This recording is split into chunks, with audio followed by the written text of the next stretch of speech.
Hi everyone! So today mag-H&M haul tayo dahil I got these clothes from H&M. Ayan. So nabili ko rin tong tote bag guys. Ayan. Ayan siya.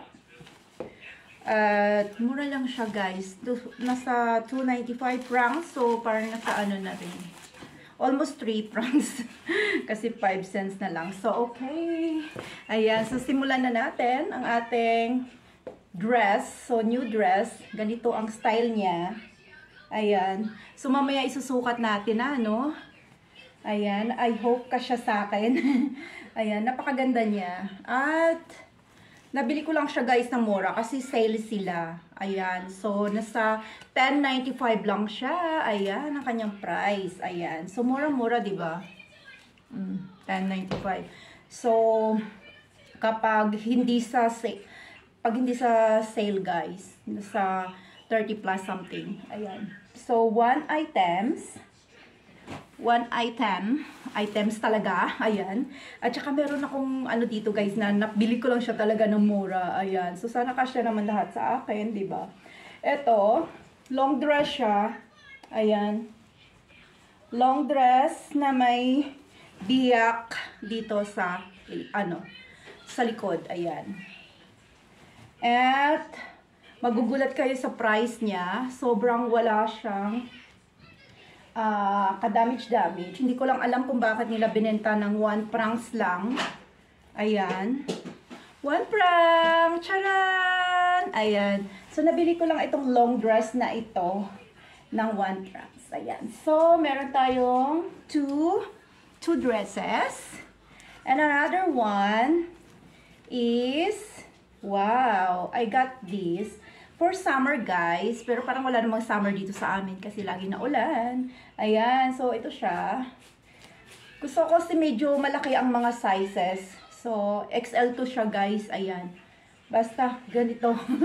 Kasi alam mo naman, mami na tayo. So, nasa 9.95 lang siya. Ayan. 9.95 lang ang bili ko dito. Ayan. So, masarap siya sa katawan. Mamaya sukat natin guys ha, kung kasya sa akin. Lahat, ha? Ayan. So, meron din tayong another long dress for summer. Ayan. This one. Ayan. May parapples. Ayan. At nabili ko siya ng 10.95. Ayan. Nasa 10.95 lang siya. If you can see this price, guys. Ayan. Sale kasi ang H&M ngayon. Kaya, nasa mura lang siya. Ayan. Pang summer. Wala lang. Ayan. So, meron na tayong 4 items. And another one is shorts. Ayan. Meron tayong shorts.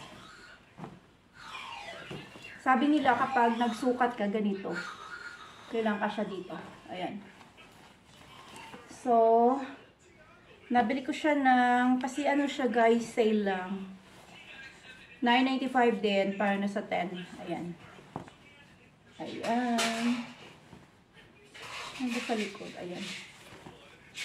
Ayan siya. Ayan, so how many items that we have? Kasama na tong ating tote bag.